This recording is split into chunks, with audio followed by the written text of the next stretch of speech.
आप सभी को जय मसीह की। मेरा नाम अभिषेक है और मैं आपके सामने एक वचन को लेकर आया हूँ और मैं विश्वास करता हूँ कि प्रभु आपको इस वचन के द्वारा आशीष देगा। मैं आपके सामने एक वचन को पढ़ना चाहता हूँ, यूहन्ना 15 का 4 और 5। वहाँ पर इस प्रकार से लिखा है, तुम मुझ में बने रहो और मैं तुम में। जैसे डाली यदि दाखलता में बनी ना रहे तो अपने आप में नहीं फल सकती, वैसे ही तुम भी यदि मुझ में बने ना रहो तो नहीं फल सकते। मैं दाखलता हूँ, तुम डालिया हो। जो मुझ में बना रहता और मैं उसमें, वह बहुत फल फलता है, क्योंकि मुझसे अलग होकर तुम कुछ भी नहीं कर सकते। हम यीशु मसीह से अलग होकर कुछ भी नहीं कर सकते। हम जानते हैं एक डाली जब तक एक पेड़ में बना रहता है तब तक वो उन्नति को कर सकता है, तब तक वो अपने फल को लेकर आ सकता है, तब तक उसके डाली में पत्ते आएंगे, फल को फलेंगे। परंतु जैसे ही एक डाली एक पेड़ से अलग हो जाता उसके बाद वो कुछ भी नहीं कर सकता। उसी प्रकार से हमारा जीवन भी है। जब तक हम यीशु में बने रहते हैं, जब तक हम यीशु के उपस्थिति में होते हैं, तब तक हम फल को लेकर आ सकते हैं, तब तक हम अपने जीवन में उन्नति को कर सकते हैं, तब तक हम अपने जीवन में बहुत सारे फल को लेकर आ सकते हैं। परंतु जैसे हम प्रभु से अलग हो जाते हैं, हम कुछ भी नहीं कर सकते। एक डाली को पेड़ में बने रहने के लिए कुछ करने की जरूरत नहीं है। ये तो एक प्राकृतिक बात है, नेचुरल बात है कि एक पेड़ डाली में, एक डाली पेड़ में बने रहना। उसी प्रकार से हमारे लिए भी एक प्राकृतिक बात होगा यदि हम जब यीशु मसीह में बने रहेंगे। यदि एक डाली को पेड़ में बने रहने के लिए उसको बहुत कुछ करने की जरूरत नहीं पड़ता, उसे बहुत अपनी मेहनत करने की जरूरत नहीं पड़ता, परंतु ये नेचुरल बात है। उसी प्रकार से हमें भी यीशु मसीह में बने रहने के लिए हमें कुछ नहीं करना पड़ता, क्योंकि यदि आप यदि 15 के 16 में यदि पढ़ेंगे तो वहाँ पर इस प्रकार से लिखा कि तुमने मुझे नहीं चुना परंतु मैंने तुम्हें चुना है और तुम्हें नियुक्त किया है कि तुम जाकर फल लाओ और तुम्हारा फल बना रहे, कि तुम मेरे नाम से जो कुछ पिता से मांगो तुम्हें दे। परमेश्वर ने, यीशु मसीह ने हमें चुना है ताकि उसमें बने रहने के लिए। अब उसमें बने रहने के लिए हमें कुछ करने की जरूरत नहीं है, क्योंकि जिस प्रकार से एक डाली पेड़ में बने रहने के लिए कुछ नहीं करना पड़ता, उसी प्रकार से हमें भी उसमें यीशु मसीह में बने रहने के लिए कुछ नहीं करना पड़ता, कुछ नहीं करना पड़ेगा। आमीन।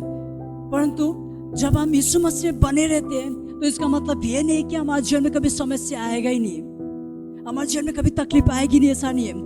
हमारे जीवन में भी समस्या आएगी। एक्चुअली इस जो संसार में हम रह रहे हो, एक ऐसा संसार है जो पूरी रीति से पतित संसार है। एक ऐसा संसार में हम जी रहे हैं जो पाप से भरा हुआ है। अब हम जानते आदम परमेश्वर से दूर हो गया पाप करके, उसके कारण ये संसार पतित हो गया। और जब ये संसार पतित हो चुका है तो इस संसार में परेशानियां, तकलीफें, दुख आया हुआ है। चाहे ये जीवन में, चाहे कोई धनी हो, चाहे गरीब, चाहे बुद्धिमान, चाहे मूर्ख, चाहे कैसा क्यों ना हो, हर एक के जीवन में समस्या आएगी। परंतु शुभ समाचार ये है, जिस प्रकार से हमने यूहन्ना 6:33 में लिखा हुआ है, ढाढ़स बांधो, मैंने संसार को जीत लिया। संसार में तो तुम्हें क्लेश होता है, परंतु ढाढ़स बांधो, मैंने संसार को जीत लिया है। यीशु मसीह ने एक उदाहरण को दिया था, उसमें इस प्रकार से था, यदि तुम मेरे वचन को सुनकर मानोगे तो तुम ऐसे व्यक्ति के समान हो जो अपना घर को चट्टान में बनाता है।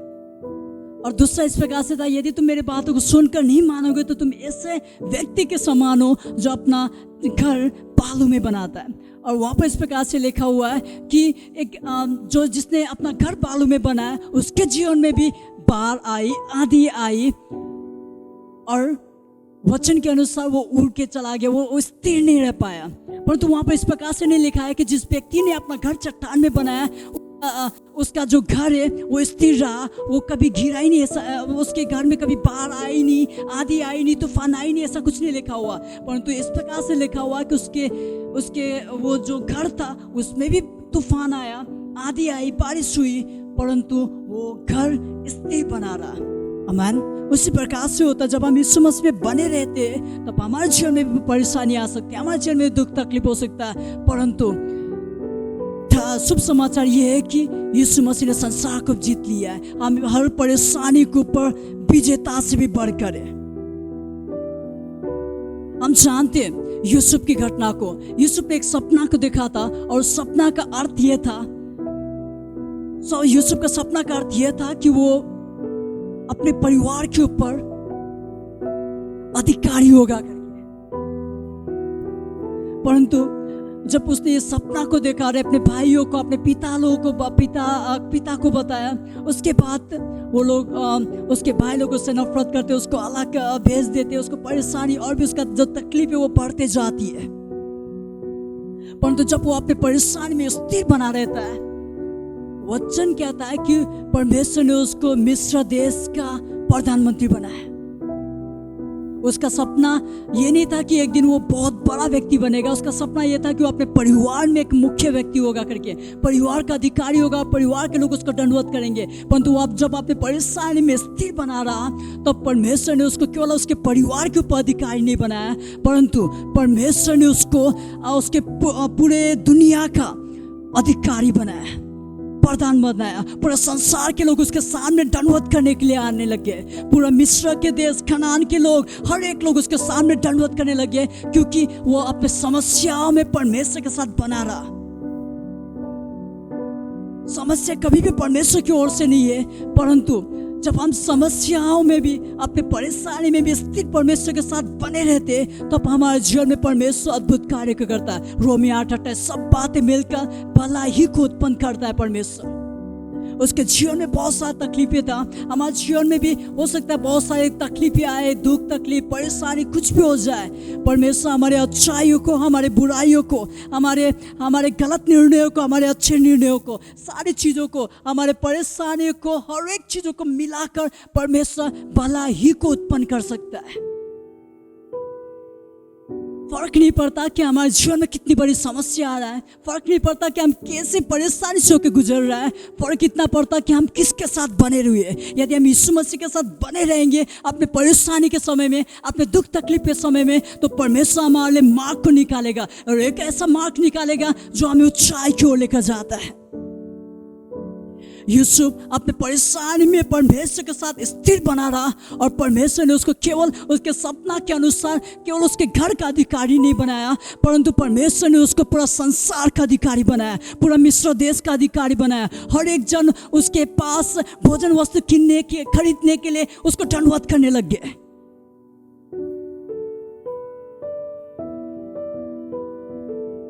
एक और घटना है, बाइबल में एक व्यक्ति है हिजकियेल करके, वो एक ऐसा राजा था जिसके बारे में परमेश्वर इस प्रकार से कहता है कि वो एक ऐसा राजा था जो परमेश्वर के वचन को सुनने के लिए मन लगाया करता था, परमेश्वर के साथ बना रहता था करके परमेश्वर का वचन इस प्रकार से कहता है। परंतु उसके समय में असुर के राजा ने चढ़ाई को किया, एक युद्ध को उसके साथ होने लग गया, और असुर का जो सेना था वो इतना ज्यादा सेना था कि वो उसको देख के डरने लग गए।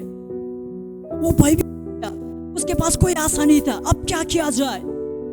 परंतु उसने घुटने टेक के परमेश्वर के सामने घुटने टेका और प्रार्थना करने लग गया, और जब उसने प्रार्थना किया परमेश्वर ने चमत्कार को किया, परमेश्वर ने उसके जीवन में अद्भुत कार्य किया। मैं आपके सामने एक वचन को पढ़ना चाहता हूँ। वहाँ पर यशायाह नबी इस प्रकार से, यशायाह भविष्यवक्ता हिजकियेल से इस प्रकार से कहता है, यशायाह 37 के 30 में इस प्रकार से लिखा हुआ है, और तेरे लिए ये चिन्ह होगा कि इस वर्ष तो तुम उसे खाओगे जो आपसे आप उगे, और दूसरे वर्ष हुए जो उससे उत्पन्न हो, और बोकर उससे लौटने पाओगे, और दाख की बारियां लगाने और उसका फल खाने पाओगे। योदा के घराने के बचे हुए लोग फिर जड़ पकड़ेंगे और फूले फलेंगे।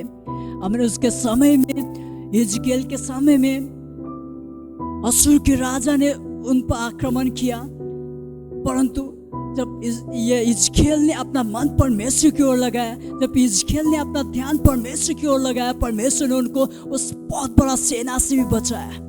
चाहे परेशानी कितना भी बड़ा क्यों ना हो, यदि हम परमेश्वर में स्थिर बना रहते तो परमेश्वर हमारे जीवन में अद्भुत कार्य करता है। उस समय सारा शहरपना बंद होने के कारण उनके पास खाने के लिए कुछ नहीं, शायद बहुत सारे परेशानी से वो गुजर रहे होते होंगे यहाँ पर, परंतु परमेश्वर को वचन इस प्रकार से, तुम लोग वो चीजें खाने पाओगे जो अपने आप से होगे, और दूसरे वर्ष वो चीज खाओगे जो उसके द्वारा उत्पन्न होगा। आमीन। परमेश्वर हमारे परेशानी को जानता है, परमेश्वर हमारी तकलीफ को जानता है। जब हम परमेश्वर में बने रहते, परमेश्वर हमारे जीवन में अद्भुत कार्य को करता है। यदि आप उत्पत्ति 26 अध्याय को पढ़ेंगे तो वहाँ पर एक घटना को पाएंगे।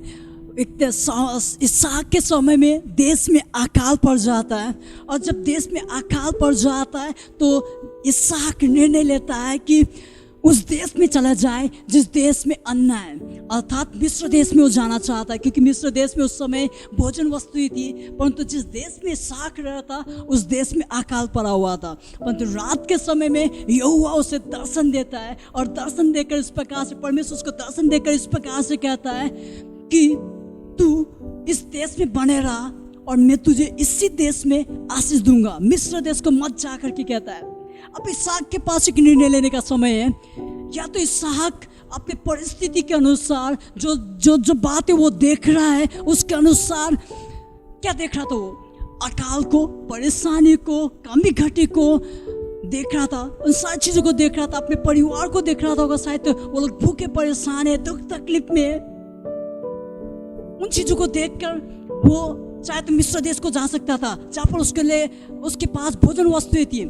मिस्र देश में भोजन वस्तुएं थी, वो मिस्र देश में जाके आराम से खा के रह सकता था। परंतु उसके पास परमेश्वर का वचन है, और परमेश्वर का वचन इस प्रकार से कहता है कि तू इसी देश में बने रहा जिस देश में मैंने तुझे रखा है, और मैं इसी देश में तुझे आशीष दूंगा। कई बार हमारे जीवन में भी इसी प्रकार की परिस्थिति होता है। कई बार हमारे जीवन में ऐसा परिस्थिति बन जाता है जो हमारे लिए कठिनाई का समय हो जाता है, हमें समझ नहीं आता कि हम क्या करें। तब हमारे पास भी एक निर्णय लेने का समय होता है। या तो हम परमेश्वर के वचन पर विश्वास करें, या फिर उस परिस्थिति के अनुसार अपने आप को बदले। वचन इस प्रकार से कहता है कि उसके कोड़े खाने से हम चंगे हो चुके हैं। या तो हम अपने बीमारी को देख के हम इस प्रकार से कह सकते हैं, नहीं मैं तो बीमार हूँ, मैं बीमारी हमेशा रहूँगा। या फिर परमेश्वर के वचन में विश्वास करके कह सकते हैं कि उसके कोड़े खाने से मैं चंगा हो चुका हूँ। मेरे जीवन में चाहे कैसी भी परिस्थिति क्यों ना हो, चाहे मैं कितना भी बीमार क्यों ना हो, मैं परमेश्वर के वचन पर विश्वास करूँगा। निर्णय हमारा होता है। इसहाक के पास भी एक निर्णय लेने का समय था। वो चाहे तो अपने परिवार को देखकर, परेशानी को देखकर, कमी घटी को देखकर मिस्र देश में जा सकता था, और मिस्र देश में जाकर आनंद के साथ रह सकता था, खा पी सकता था। परंतु इसहाक ने निर्णय को लिया, और उसने निर्णय लिया कि मैं उसी देश में रहूँगा। और उसने केवल उस देश में रहा नहीं, परंतु परमेश्वर के वचन ने उसको इतना ज़्यादा प्रभावशाली बनाया कि उसने उस देश में जोता बोया, और परमेश्वर ने उसको 100 गुना लौटा दिया। जब हम प्रभु की उपस्थिति में बने रहते हैं, जब हम प्रभु की उपस्थिति में बने रहते हैं, तो हमारे जीवन में परमेश्वर का वचन बना रहता है। और जब परमेश्वर का वचन हमारे सामने बना रहता है, हमें कोई भी चीज़ें, हमारे परेशानी, हमारा समस्या है, हमारे बीमारी, हमारे कोई भी बात हमें कभी भी रोक नहीं सकता। हम अपने जीवन में उन्नति को करेंगे, हम अपने जीवन में आगे को बढ़ते जाएंगे। इसहाक ने निर्णय को लिया, और उसका निर्णय उसके लिए आशीष का कारण हुआ। अब परमेश्वर के वचन को परमेश्वर की उपस्थिति से कभी भी अलग नहीं कर सकते। यदि परमेश्वर की उपस्थिति आपके साथ है तो परमेश्वर का वचन आपके पास है, और यदि परमेश्वर का वचन आपके पास है तो कोई भी आपको रोक नहीं सकता। वचन इस प्रकार से लिखा है कि वो जब इस कनान देश में आया था तो उसने अपनी पत्नी से इस प्रकार से कहा था कि किसी को मत बताना कि तू मेरी पत्नी, यदि उनको पता चल जाए कि तू मेरी पत्नी है तो वो मुझे घात कर लेंगे करके। वो डरने वाला व्यक्ति था। परंतु आज उसके सामने इतनी बड़ी परिस्थिति है, अकाल है देश में, परेशानी तकलीफ में, परंतु वो निर्णय लेता है चाहे कुछ भी हो जाए मैं परमेश्वर के वचन के अनुसार कार्य को करूँगा। और जब वो परमेश्वर के अनुसार कार्य करता है, परमेश्वर के वचन के अनुसार कार्य करता है, उसके जीवन में उन्नति होता है। मैं आप लोग कितना बताना चाहता हूँ, हमारे जीवन में चाहे कैसी भी परिस्थिति क्यों ना हो, कैसा भी तकलीफ से हो कि हम क्यों ना गुजर रहे हो, परमेश्वर का एक वचन काफी हमारे जीवन को जीव करने के लिए। यदि हम पाप से जूझ रहे हैं तो परमेश्वर का वचन इस प्रकार से कहता है, मैंने तेरे वचन को अपने हृदय में रख छोड़ा ताकि तेरे विरुद्ध पाप ना करूं। परमेश्वर का वचन है जो हमें पाप से बचाता है। यदि हम बीमार हैं तो वचन इस प्रकार से कहता है, वो अपने वचन को भेजकर चंगाई को करता है। तो हमारे जीवन में कैसी भी परिस्थिति क्यों ना हो, परमेश्वर का वचन यदि हमारे पास है तो कोई भी हमें रोक नहीं सकता। परमेश्वर का वचन कभी भी हमारे परिस्थिति के अनुसार नहीं बदलता। हम परिस्थिति के अनुसार बदलते हैं, लोग परिस्थिति के अनुसार बदलते हैं, भविष्यवाणी परिस्थिति के अनुसार बदल सकती है, परंतु परमेश्वर का वचन कभी भी परिस्थिति के अनुसार नहीं बदलता, परंतु परमेश्वर का वचन परिस्थितियों को बदल देता है। जब परमेश्वर की उपस्थिति में हम बने रहते हैं तो परमेश्वर का वचन हमें भरता है, और जब परमेश्वर का वचन हमारे साथ होता है तो हम साधारण व्यक्ति नहीं होते। आखिर में मैं इतना कहना चाहता हूँ, जिस प्रकार से मैंने शुरुआत में कहा था कि आदम ने जब पाप किया और परमेश्वर से अलग हो गया, परमेश्वर से अलग होने के कारण ये संसार पतित हो गया, पाप में डूब गया। तो यदि हमारा निर्णय ले परमेश्वर के साथ बने रहे, परमेश्वर के वचन में बने रहे, परमेश्वर की उपस्थिति में बने रहे, तो हम इस संसार में कितना बदलाव को लेकर आ सकते हैं।